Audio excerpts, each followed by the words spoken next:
श्री स्वामी समर्थ मंडळी. आजचा हा जर व्हिडिओ तुमच्यापर्यंत तुमच्या फीडला दिसत असेल तर न स्क्रोल करता व्हिडिओ शेवटपर्यंत बघा. तुम्ही कधी या गोष्टीचा विचार केलाय का की आपल्या या देशामध्ये म्हणजे करोडोंमध्ये लोक आहेत, पण असले काही व्हिडिओ स्वामींचे म्हणा किंवा देवांचे काही लाखोंपर्यंतच पोचतात. असं का बरं, ह्याचा कधी विचार केलाय? मला असं वाटतं ना की जेव्हा एखाद्या देवाची इच्छा असते की आपण त्याला स्वीकारावं, आपल्या आयुष्यात त्याला आणावं, त्यावेळेलाच असं होतं. या बाबतीत स्वामी असे म्हणतात की तू माझ्याकडे फक्त 4 पावलं चालत हो, मी तुझ्याकडे 100 पावले चालत येते.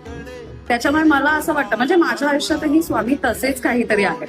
ज्या वेळेला त्यांची यायची वेळ आली माझ्या आयुष्यात, त्यावेळेला सर्वीकडे मला त्यांचं छायाचित्र दिसायला लागलं. मला म्हणजे जिथे जिथे तारक मंत्र ऐकायची ना, तिथे मला अंगावरती अक्षरशः काटे यायचे, डोळ्यात पाणी यायचं.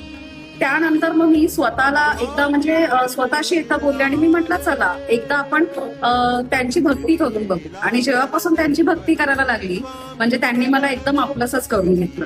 त्यामुळे तुम्हाला पण जर तुमच्याकडे म्हणजे तुम्ही स्वामी भक्त असाल तर मला सांगायची गरजच नाही, पण तुम्ही स्वामी भक्त नसाल आणि हा व्हिडिओ जर तुमच्यापर्यंत पोहोचतोय ना, तर ह्या गोष्टीसाठी खरंच विचार करा आणि त्यांना एकदा आपलं करून बघा.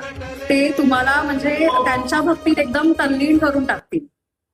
आणि जे स्वामी भक्त आहेत त्यांनी आपल्या लोकांपर्यंत हा व्हिडिओ पोहोचवायला विसरू नका. श्री स्वामी समर्थ.